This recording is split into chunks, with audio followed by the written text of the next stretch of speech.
Hello good morning friends. आज जो topic मैं डिस्कस करने वाला हूँ आपके साथ वो है income tax authorities. Income tax authorities. तो सबसे पहले तो देखो, इनकम टैक्स अथॉरिटीज़ को मैं बताने से पहले मैं आपको कुछ बेसिक बातें बताना चाहूँगा कि अथॉरिटीज़ की रिक्वायरमेंट क्यों होती है। देखो, अथॉरिटीज़ का एक डिक्शनरी मीनिंग क्या होता है? द पावर और राइट, द पावर और right to give orders, make decisions and enforce obedience. मतलब पावर होना, राइट होना, ऑर्डर देने की, डिसीजंस लेने की और उस ऑर्डर को ओबे कराने की, उसका पालन कराने की। तो इसलिए अथॉरिटीज़ की रिक्वायरमेंट होती है। एक प्रॉपर मैनेजमेंट के लिए अथॉरिटीज़ की रिक्वायरमेंट होती है सीनियर लेवल पे, क्योंकि अगर अथॉरिटीज़ ना हो तो प्रॉपर रूप से मैनेजमेंट होगा नहीं, आपस में डिस्प्यूट्स अराइज हो जाते हैं। अगर मैं इनकम टैक्स की बात करूँ मैं, तो एओ होता है और एसएससी होता है। एओ असेसिंग ऑफिसर, एसएससी जो टैक्स पे करता है। अगर ये अथॉरिटीज़ ना हो तो एओ और एसएससी के बीच में ही काफ़ी डिस्प्यूट अराइज होते हैं, तो उनके सॉल्यूशंस के लिए अथॉरिटीज़ होती है। तो अथॉरिटीज़ का एक डिक्शनरी मीनिंग होता है द पावर और right, the power and right to give orders, make decisions and enforce obedience. मतलब ऑर्डर देना, डिसीजन लेना और उन ऑर्डर्स का पालन करवाना, ये काम होता है अथॉरिटीज़ का। तो इनकम टैक्स के अंदर जो अथॉरिटीज़ है वो सेक्शन 116 में डिफाइन कर रखा है। अथॉरिटीज़ में सबसे पहले for the purpose of income tax act, सबसे पहले अथॉरिटीज़ में आता है central board of direct taxes. और income tax is a type of direct tax. जो इनकम टैक्स है वो डायरेक्ट टैक्स है, और डायरेक्ट टैक्स वो टैक्स होता है जिसके ऊपर लगाया जाता है उसी को पे करना होता है। Tax on whom it is levied, that particular persons will have to pay the tax। जिस पे लगाया जाता है उसी को पे करना होता है, वही वो पे करता है। यानी जिसकी हाथ में टैक्स लगता है उसी को टैक्स पे करना होता है। डायरेक्ट टैक्स डायरेक्टली जिस पे लगाया जाता है उसी के द्वारा पे किया जाता है, दैट इज डायरेक्ट टैक्स। और इनकम टैक्स भी डायरेक्ट टैक्स का पार्ट है। तो इनकम टैक्स अथॉरिटीज़ में सबसे पहले आता है central board of direct tax. एक बोर्ड होता है जो पूरा मैनेजमेंट करता है, पूरा गवर्न करता है, पूरा कंट्रोल करता है डायरेक्ट टैक्स पे। और डायरेक्ट टैक्स के अंदर इनकम टैक्स आता है। तो बात कर रहा हूँ अथॉरिटीज़ की, कि अथॉरिटीज़ एक ऑर्डर देने के लिए, डिसीजन लेने के लिए और ओबे कराने के लिए उन ऑर्डर्स को अथॉरिटीज़ की रिक्वायरमेंट होती है। सबसे पहले central board of direct tax एक बोर्ड होता है जो डायरेक्ट टैक्स को पूरा गवर्न करता है, पूरा कंट्रोल करता है। जैसे कि आरबीआई जो है वो बैंक्स पे कंट्रोल करता है, जैसे ईडा इंश्योरेंस कंपनीज पे कंट्रोल करता है, ऐसे ही इनकम टैक्स डायरेक्ट टैक्स को कंट्रोल करने के लिए, गवर्न करने के लिए central board of direct tax का इस्टेब्लिशमेंट हुआ, उसका कॉन्स्टिट्यूशन हुआ। अब central board of direct tax जो है वो आता है डिपार्टमेंट ऑफ रेवेन्यू के अंदर। Central board of direct tax आता है डिपार्टमेंट ऑफ रेवेन्यू के अंदर, और डिपार्टमेंट ऑफ रेवेन्यू आता है मिनिस्ट्री ऑफ फाइनेंस के अंदर। तो कोई बच्चा पूछ ले सर मिनिस्ट्री ऑफ फाइनेंस किसके अंदर आता है, तो भाई वो आता है पार्लियामेंट के अंदर, लोकसभा राज्यसभा। अच्छा, तो income tax authorities under section 116 में अथॉरिटीज़ को डिफाइन किया है। सबसे पहले आता है central board of direct tax, उसके बाद है principal director general of income tax. अब इनको याद कैसे रखना है वही मैं आपको बताऊंगा। सबसे पहले हायर अथॉरिटी है CBDT, central board of direct tax. एक बोर्ड होता है पूरा गवर्न करता है डायरेक्ट टैक्स को। डायरेक्ट टैक्स में क्या आता है? Income tax.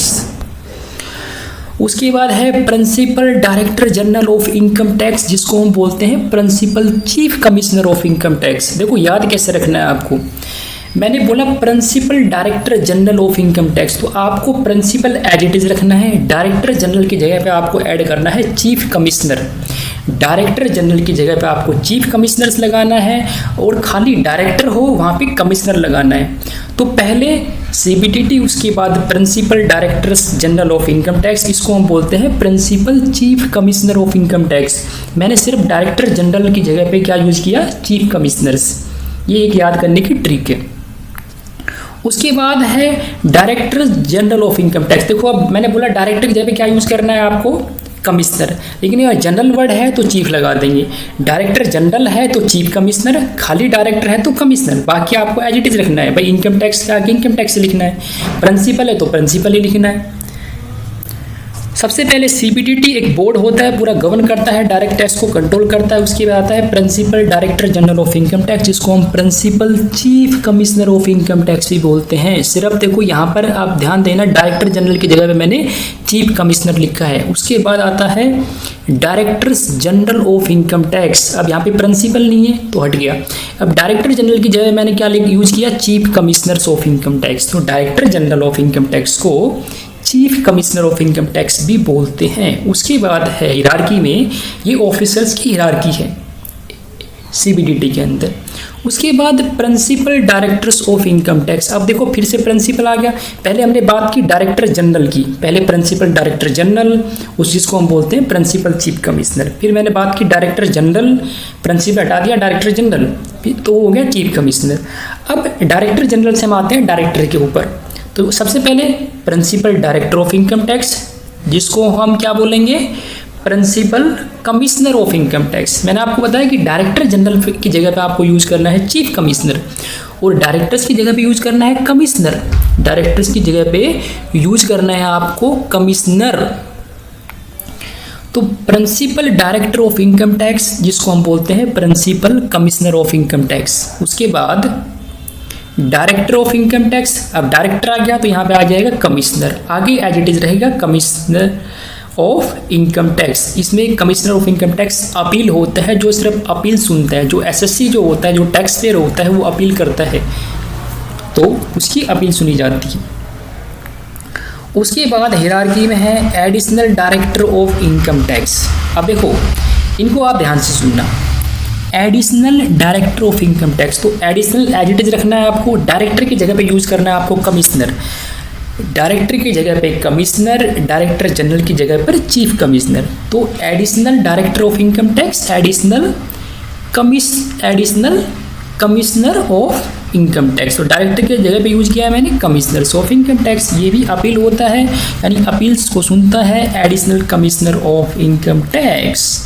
उसके बाद joint director of income tax.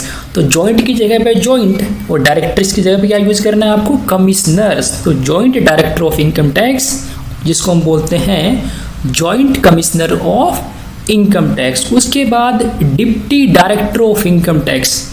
Deputy as it is रखना है आपको, डायरेक्टर आ गया फिर वहाँ पे लगाना है कमिश्नर। तो deputy director of income tax को हम बोलते हैं deputy commissioners of income tax, deputy commissioners of income tax. उसके बाद है assistant directors of income tax. तो असिस्टेंट की जगह पे असिस्टेंट रखा, डायरेक्टर्स की जगह पे आपको यूज करना है कमिश्नर्स। तो assistant director of income tax मतलब जिसको हम बोलते हैं assistant commissioners of income tax.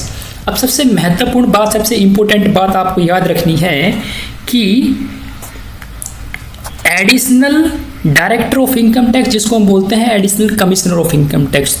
तो additional commissioner of income tax plus joint director of income tax plus deputy director of income tax, and last one is assistant director of income tax, जिसको हम बोलते हैं assistant commissioner of income tax.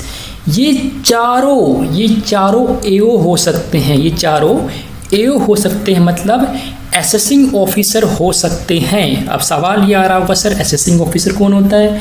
वो officers जो assessment कराता है SSC का। Assessment मतलब आपको पता है computation of total income and tax liabilities.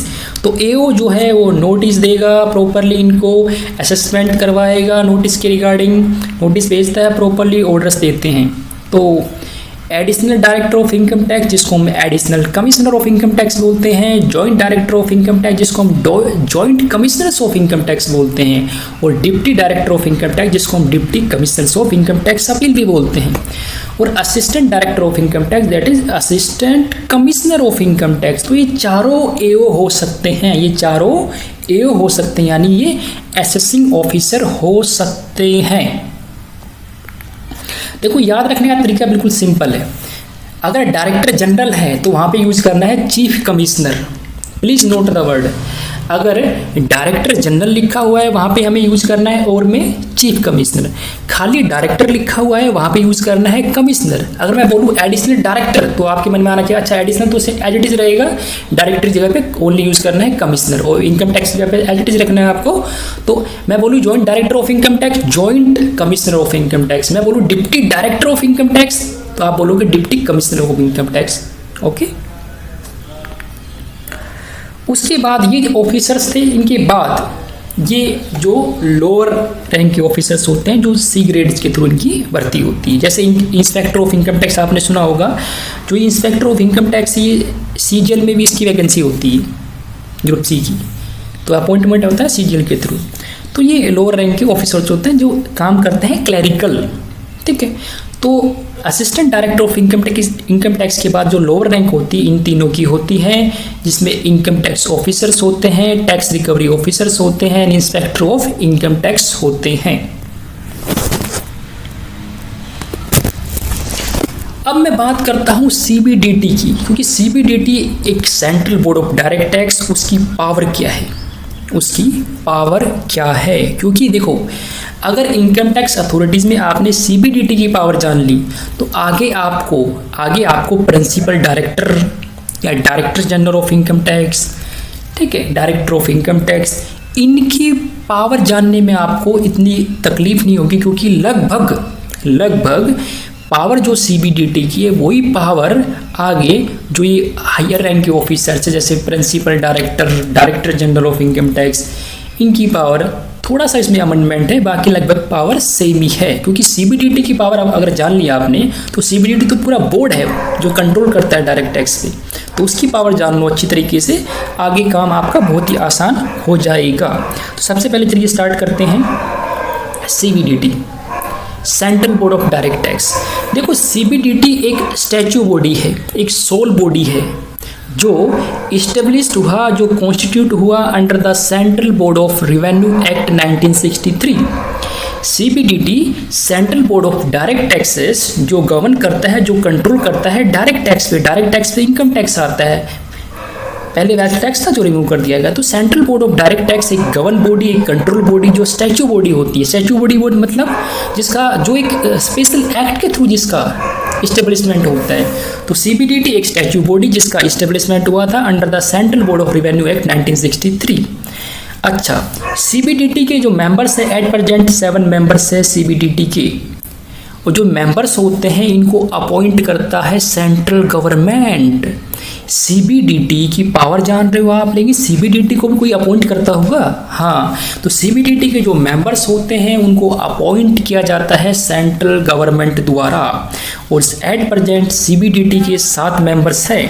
CBDT करता क्या है, अगर मैं बात करूँ एक्सरसाइज की तो सीबीडीटी करता है control and supervision. CBDT control and supervision करता है, और all officers of income tax department, income tax department के जो ऑफिसर्स होते हैं उनको कंट्रोल करता है, सुपरविजन करता है।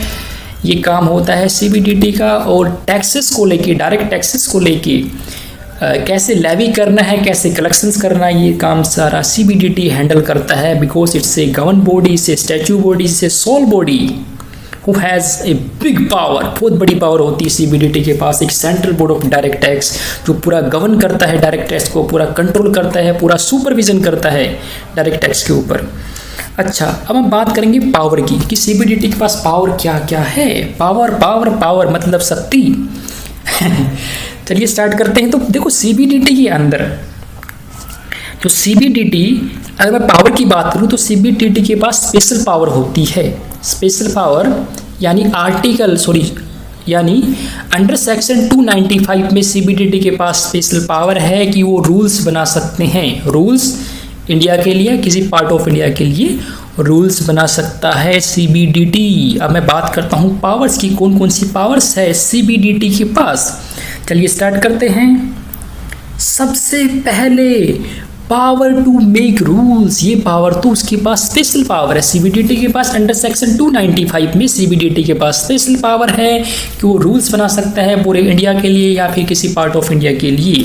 अच्छा, सबसे पहले to power to make rules, ये रूल्स बना सकता है under section 295 for India and part of India. किसके लिए? For levy and collection of taxes, that is direct tax के लिए रूल बना सकता है। उसके बाद सीबीडीटी के पास पावर होती है इंस्ट्रक्शंस टू सबऑर्डिनेट्स, यानी जो इंस्ट्रक्शन इश्यू करने की पावर होती है। सीबीडीटी के पास power to issue instruction to subordinates under section 111 subsection 1, यानी सीबीडीटी जो है उसके पास इंस्ट्रक्शंस इश्यू करने की पावर होती है अपने सबऑर्डिनेट्स को। सीबीडीटी इश्यू करता है ऑर्डर्स, इंस्ट्रक्शंस और डायरेक्शन। सीबीडीटी इश्यू करता है orders, instructions, directions for what? For proper administrations to subordinates. एक प्रॉपर एडमिनिस्ट्रेशंस करने के लिए वो टाइम टू टाइम इशू करता है ऑर्डर्स, इंस्ट्रक्शंस, डायरेक्शन। बट परंतु can not issue orders, instructions, directions to authorities for making a particular assessment और to dispose of a particular case. लेकिन सीबीडीटी देखो इशू करता है orders, instructions, directions for the proper administration to subordinates, but वो order issue नहीं कर सकता, वो इंस्ट्रक्शन इशू नहीं कर सकता, वो डायरेक्शन इशू नहीं कर सकता उस अथॉरिटीज को। किसके लिए? फॉर द पर्टिकुलर असेसमेंट के लिए, किसी पर्टिकुलर असेसमेंट के लिए या किसी केस को डिस्पोज करने के लिए। सपोज कर लो पर्टिकुलर केस क्या होता है, जैसे मान लो मैं सीबीडीटी में मेंबर्स हूँ, मान लो क्या जा रहा है मानने में, मैं सीबीडीटी का मेंबर हूँ, 7 मेंबर्स में एक मेंबर हूँ, मेरा कोई रिलेटिव है, कोई दोस्त है, वो उसका फ़ोन आता है मेरे पास कि यार ऐसे ऐसे केस अलझा हुआ है, टैक्स इतना बन रहा है, कुछ करवा दे। अच्छा, थोड़ा एग्जाम के पर्पज से है, कोई अदरवाइज कोई मेरा ऐसा कोई मतलब नहीं है, अदरवाइज ना ले इसको। तो अब मैं बोलता हूँ ठीक है यार हो जाएगा। तो जनरली मैं एक तरह से, अब मैं सीबीडीटी का मेंबर हूँ तो मेरे पास काफ़ी पावर होती है, तो मैं सबऑर्डिनेट्स को जो मेरे जो सबऑर्डिनेट्स है, जो अथॉरिटीज़ में आते हैं, जो ऑफिसर्स है, उनको मैं ये नहीं कह सकता कि भाई आप उस पर्टिकुलर बंदे का असेसमेंट कर दो, उस एसएससी का असेसमेंट कर दो या केस को पूरा बंद कर दो, डिस्पोज ऑफ कर दो, केस ख़त्म करो यार। नहीं, ऐसा नहीं बोल सकता मैं। सीबीडीटी ऑर्डर इश्यू कर सकता है, इंस्ट्रक्शन इश्यू कर सकता है, direction for the proper administration to subordinates बस। लेकिन कोई पर्टिकुलर केस या असेसमेंट के लिए वो इंस्ट्रक्शंस, ऑर्डर्स, डायरेक्शंस नहीं दे सकता। ओके, उसके बाद and which interfere with the description of commissioner appeal, और ऐसा कोई भी ऑर्डर इंस्ट्रक्शन इश्यू नहीं कर सकता जो कमिश्नर अपील की डिस्क्रिप्शंस को इंटरफेयर करता है। यानी कमिश्नर अपील जो अपनी वो एक विवेक, अपनी एक रीजनिंग पावर से जो वो काम करता है उसको इंटरफेयर नहीं कर सकता सीबीडीटी, क्योंकि कमिश्नर अपील जो है उसके काम में वो इंटरफेयर नहीं कर सकता, उसको कोई इश्यू नहीं कर सकता ऑर्डर, इंस्ट्रक्शंस, क्योंकि उसका खुद का अपना एक विवेक है, एक डिस्क्रिप्शन है, उसके बेस पे वो काम करता है। उसको सीबीडीटी कोई ऑर्डर देके, कोई इंस्ट्रक्शन देके उसको इंटरफेयर, उसमें बातें नहीं कर सकता, उसमें कोई उसी काम में रुकावट नहीं डाल सकता। उसके बाद है पावर टू अपॉइंट करने की पावर भी है सीबीडीटी के पास। सेक्शन 117(2) बोलता है ये बात। सेंट्रल गवर्नमेंट अथोराइज सीबीडीटी, देखो सेंट्रल गवर्नमेंट जो है वो सीबीडीटी को अथोराइज कर देता है, वो उसको अधिकृत कर देता है, वो उसको राइट दे देता है, वो उसको अधिकार दे देता है। किसके लिए? For the appointment of income tax authorities below the rank of assistant commissioner of income tax. यानी सेंट्रल गवर्नमेंट सीबीडीटी को ये अथोराइज कर देता है कि भाई आप देखो इनकम टैक्स अथॉरिटीज़ का अपॉइंटमेंट कर सकते हो, लेकिन below the rank of assistant commissioner of income tax. और assistant commissioner of income tax जो है ऑफिसर्स में बिल्कुल लास्ट हिरार्की में आता है। उसके बाद तो ऑफिसर्स आते हैं 3 जो काम करते हैं क्लैरिकल, जैसे income tax officers, income tax recovery officers और इनकम टैक्स इंस्पेक्टर। तो यहाँ पर सीबीडीटी जो है उसको अथॉराइज कर देती है सेंट्रल गवर्नमेंट कि आप अपॉइंटमेंट कर सकते हो इनकम टैक्स अथॉरिटीज़ का, लेकिन below the rank of assistant commissioner of income tax. और जो assistant commissioner of income tax के नीचे जो रैंक आती है वो 3 ऑफिसर्स होते हैं जो काम करते हैं क्लैरिकल, नाम ऑफिसर्स होता है, काम करते हैं क्लैरिकल। मजाक कर रहा हूँ। तो इनकम टैक्स ऑफिसर जिसमें इनकम टैक्स रिकवरी ऑफिसर्स और इनकम टैक्स इंस्पेक्टर आता है।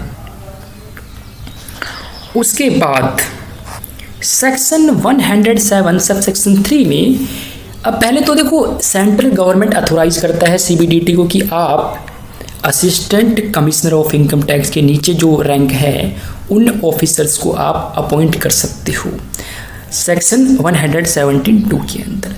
सेक्शन 117(3) के अंदर सीबीडीटी अथॉराइज करता है इनकम टैक्स अथॉरिटीज़ को।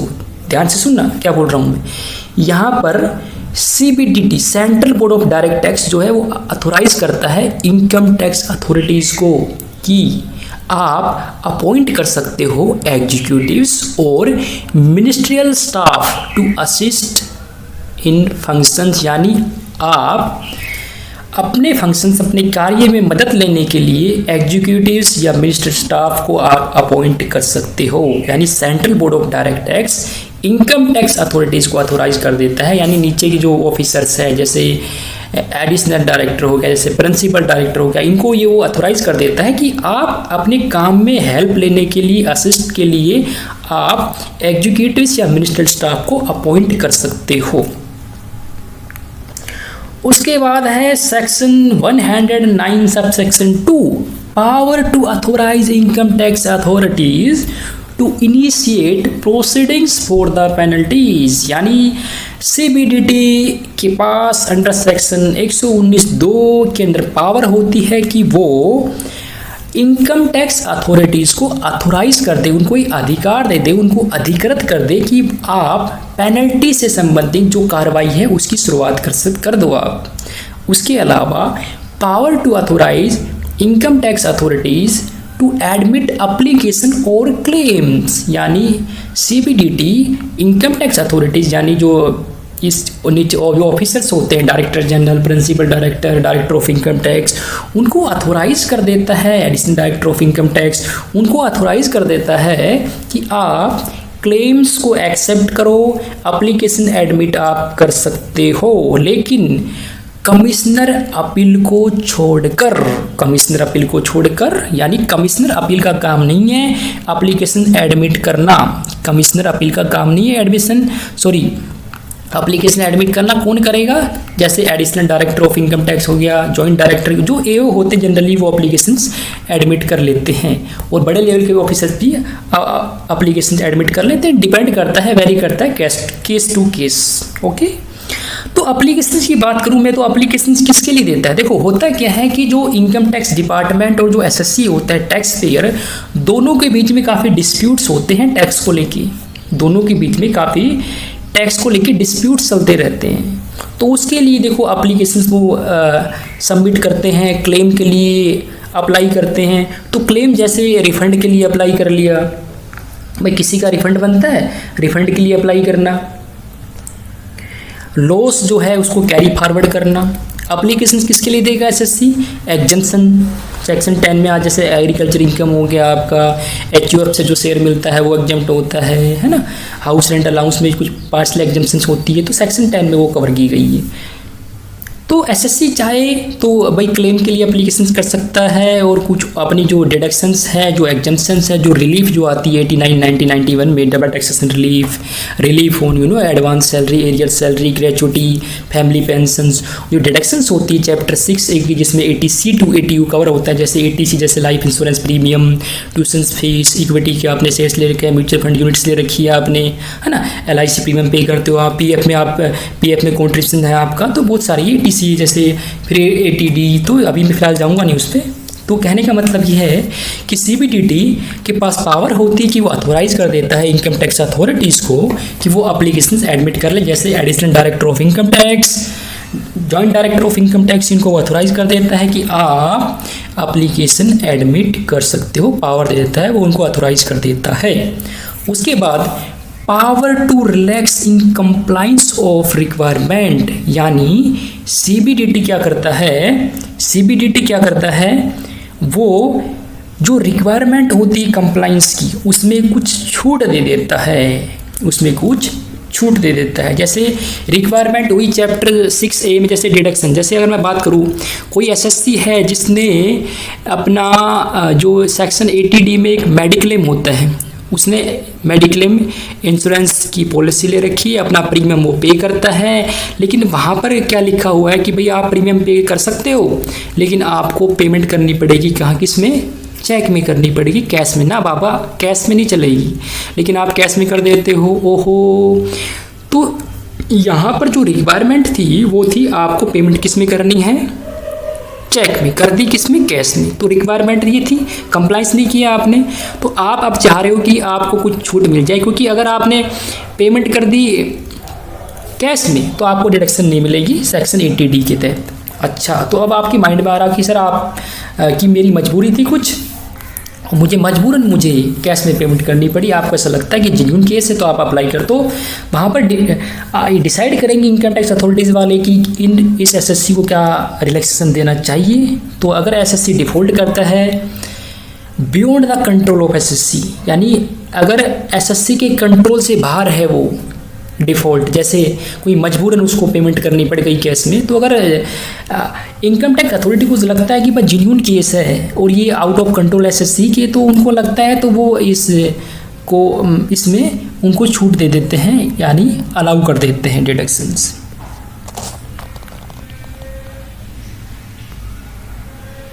लेकिन ध्यान में ये रखना है आपको कि असेसमेंट से पहले जो भी वो कंप्लाइंस है उसको पूरा कर ले, जो भी कंप्लाइंस है उसको पूरा कर ले। उसके बाद है power to direct authority, power to direct authority higher rank to perform functions of authority that is lower rank, यानी यहाँ पे CBDT जो है उसके पास पावर है कि वो डायरेक्ट कर सकता है अथॉरिटी को। कौन सी अथॉरिटी? जो हायर रैंक वाली अथॉरिटी है, हायर रैंक वाली अथॉरिटी। ओ माय गॉड, यानी CBDT के पास पावर होती है कि वो डायरेक्ट कर दे, वो दिशा निर्देश दे सकता है किसको, हायर रैंक में जो अथॉरिटी होती है उसको, किसके लिए, फंक्शंस को परफॉर्म करने के लिए, कार्य करने के लिए, और लोअर रैंक की अथॉरिटी का काम करने के लिए। जैसे मैं बता दूं, जैसे सपोज करो CBDT ने डायरेक्ट किया additional director of income tax को, एग्जाम्पल है CBDT ने डायरेक्ट किया, दिशा निर्देश दिए किसको, additional director of income tax को, एडिशनल जिसको additional commissioner of income tax बोलते हैं हम, उसको बोला कि भाई आप एक काम करो, आप ना deputy director of income tax जिसको हम deputy commissioner of income tax बोलते हैं उसका काम कर दो। तो CBDT के पास पावर है, वो हायर रैंक वाले को बोल सकता है कि आप लोअर रैंक वाले का काम कर लो, लेकिन ज़्यादा लोअर का भी नहीं बोल सकता वो। अगर अब additional director of income tax को बोला जाए कि भाई आप इंस्पेक्टर ऑफ इनकम टैक्स का काम कर लो ना, ये पॉसिबल नहीं, वो अलग रैंक होगी, बात है ऑफिसर्स की। उसके बाद है authority, authorise authority for search and seizure. Search का मतलब सस्पेक्ट, जहाँ पर डाउट लगता है इनकम टैक्स डिपार्टमेंट को, वहाँ पर छानबीन कर सकता है वो। इनकम को लेके कोई ब्लैक मनी है उसको लेके सर्च कर सकता है। सीजर यानी प्रॉपर्टी को पूरा सीज कर देगा। आपने सुना भी होगा आज इनकम टैक्स का छापा लगा, छापा मतलब प्रॉपर्टी को पूरा सीज कर दिया। सेक्शन 132 के अंदर CBDT अथोराइज कर सकता है अथॉरिटीज़ को, जैसे additional director of income tax, joint director of income tax, इनको अथोराइज कर सकता है कि वो सर्च एंड सीज कर सकते हैं अंडर सेक्शन 132। अथॉरिटीज़ में मैंने आपको बताया कि ये अथोराइज कर देते हैं एडिशनल डायरेक्टर को, जिसको हम एडिशनल कमिश्नर बोलते हैं, जॉइंट डायरेक्टर जिसको हम जॉइंट कमिश्नर बोलते हैं, कि वो स्टेप्स ले सकते हैं regarding search and seizure. Search छानबीन करना, सीजर मतलब एक तरह से प्रॉपर्टी को वो सील भी कर सकते हैं। वो अगर डिपेंड करता है केस पे, it's very case to case. Okay. Next है सेक्शन 127 के अंदर डिस्प्यूट्स रिगार्डिंग जुरिस्डिक्शंस, यानी जो अधिकार क्षेत्र होते हैं उसको लेके आपस में झगड़े हो रहे हैं। अच्छा, डिस्प्यूट्स रिगार्डिंग जुरिस्डिक्शंस में क्या होता है, जो डायरेक्टर जनरल जिसको हम चीफ कमिश्नर बोलते हैं, जो डायरेक्टर जिसको हम कमिश्नर बोलते हैं, आफ्टर गिविंग रीजनेबल अपॉर्चुनिटी, देखो असेसिंग ऑफिसर्स जो होता है, असेसिंग ऑफिसर्स जो होता है, अगर उसके जुरिस्डिक्शंस में किसी एसएससी का केस है, किसी एसएससी का केस है और वो एसएससी उसको प्रॉपरली एक तरह से मैनेज नहीं कर पा रहा है, कहने का मतलब ये है कि एक रीजनेबल अपॉर्चुनिटी देने के बाद भी उसको हैंडल नहीं कर पा रहा है और वो उसके जुरिस्डिक्शन से कुछ एक तरह से एरिया से बाहर है, तो यहाँ पर सीबीडीटी जो है वो उस केस को ट्रांसफ़र कर सकता है from one AO to another AO, यानी एक असेसिंग ऑफिसर से दूसरे असेसिंग ऑफिसर के पास ट्रांसफ़र कर सकता है। कौन?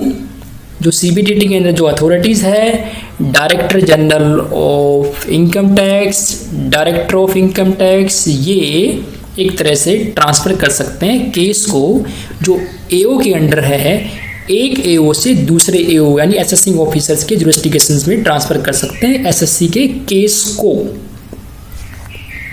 उसके बाद कनकरेंट जुरिस्डिक्शंस, यानी एक साथ अगर किसी दो या दो से अधिक एओ असेसिंग ऑफिसर्स का जो अधिकार क्षेत्र है वो लगभग आसपास है, तो वो एक साथ काम कर सकते हैं, वो एक साथ काम कर सकते हैं, यानी दो या दो से अधिक असेसिंग ऑफिसर मिलके भी काम कर सकते हैं। उनका अगर उनका अधिकार क्षेत्र आपस में स्टिक है, सटा हुआ है, मिला हुआ है, आसपास है, तो मिलके भी वो काम कर सकते हैं आपसी सहयोग से, कोऑपरेशन से।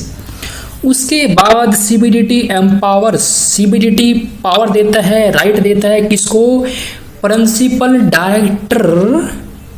डायरेक्टर जनरल जिसको हम बोलते हैं principal chief commissioner of income tax, director general जिसको हम बोलते हैं chief commissioner of income tax, ये सीबीडीटी इनको एम्पावर करता है, इनको राइट देता है, इनको ऑथोराइज करता है किसके लिए? For issuing orders, order issue करने के लिए। ऑर्डर इश्यू करने के लिए CBDT principal director general of income tax जिसको हम बोलते हैं principal chief commissioner of income tax या डायरेक्टर जनरल जिसको हम बोलते हैं chief commissioner of income tax, इसको वो ऑर्डर इश्यू कर देता है। ऑर्डर किसके रिगार्डिंग होते हैं? पावर एंड फंक्शंस के रिगार्डिंग ऑर्डर होते हैं, जो ये पावर फंक्शंस किसको असाइन करने होते हैं? एओ को, एओ को असाइन करने होते हैं, यानी एओ को सौंपे जाते हैं।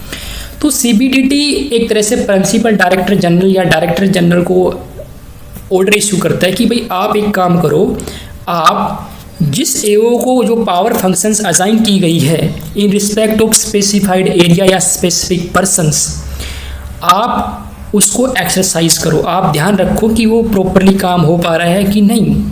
उस कंसर्न्ड एओ के द्वारा, असेसिंग ऑफिसर के द्वारा जो उसको पावर फंक्शन असाइन की दी गई है, सौंपी गई है, क्या वो उस पावर फंक्शंस को सही तरीके से कर पा रहा है? तो उसके लिए सीबीडीटी जो है वो प्रिंसिपल डायरेक्टर जनरल या डायरेक्टर जनरल को एम्पावर्स कर देता है कि वो ऑर्डर इश्यू कर सकते हैं। किसके लिए? Power and functions assign to एओ।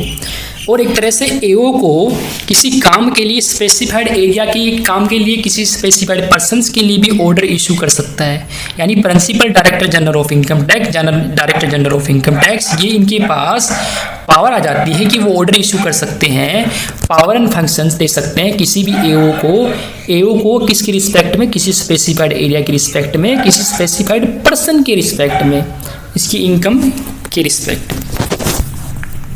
ये सारे एक्सरसाइज होते हैं by the additional commissioner of income tax, director general of income tax.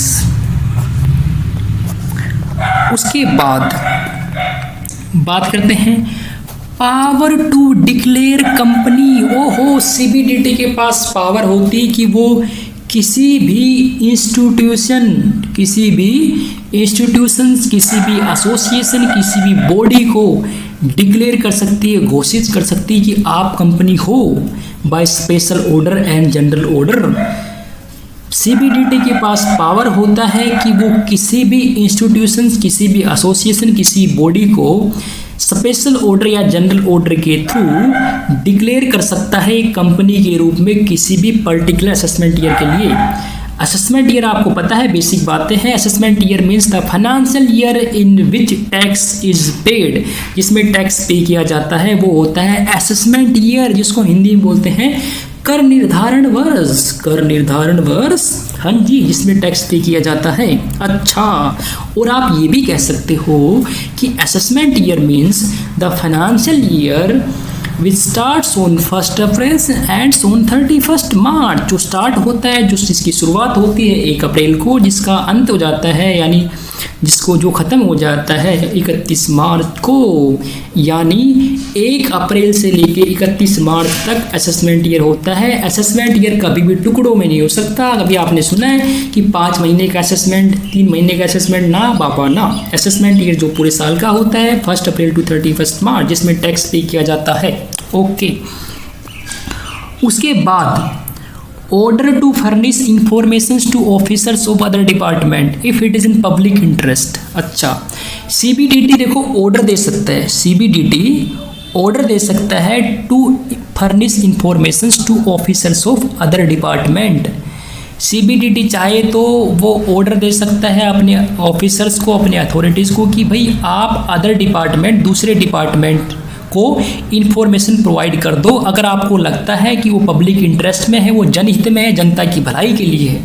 तो सीबीडीटी अपने अथॉरिटीज़ को बोलता है कि आप इन्फॉर्मेशन शेयर कर दो, प्रोवाइड कर दो, फर्निश कर दो अगर पब्लिक इंटरेस्ट में लगता है आपको। तो अब सवाल ये उठता है कि अदर डिपार्टमेंट में कौन? भाई बहुत बंदे होते हैं अदर डिपार्टमेंट में। तो बोला कि जो फंक्शंस करता है, जो who functions for imposing any tax, duty, cess और dealing in FEMA, foreign exchange management act, यानी ऐसे अदर डिपार्टमेंट्स के ऑफिसर्स जो काम करते हैं टैक्स लगाना। जैसे इनडायरेक्ट टैक्स के अंदर भी एक central board of excise and custom, वो इनडायरेक्ट टैक्स को गवर्न करता है।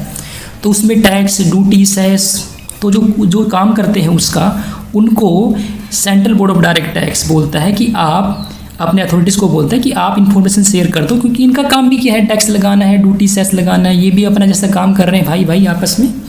वो जो डीलिंग करते हैं फेमा के अंदर, फॉरेन एक्सचेंज मैनेजमेंट एक्ट के अंदर, और जो फंक्शनिंग करते हैं under any other law, other law यानी किसी भी लॉ के तहत वो जो काम कर रहे हैं, तो भी आप इन्फॉर्मेशन शेयर कर सकते हो उनको। अच्छा, तो ये था all about CBDT, central board of direct tax. देखो, अगर आपको लेक्चर अच्छा लगा हो तो चैनल को सब्सक्राइब करो, शेयर करो और लाइक भी कर देना साथ साथ। देखो, सीबीडीटी के पास बहुत बड़ी पावर होती है। अगर आपने सीबीडीटी इस लेक्चर को अच्छी तरह समझ लिया तो आगे जो भी लेक्चर होगा आपको बिल्कुल भी परेशानी नहीं होने वाली, क्योंकि आगे जो पावर बताई जाएगी, जैसे principal director general of income tax, director general of income tax, तो सिंपल है, इसी में से पावर दी गई है। कुछ इक्की दुक्की जो पावर है वो चेंज मिलेगी आपको, अदरवाइज बाकी सेम होगा। ओके, थैंक यू बच्चों, थैंक यू सो मच।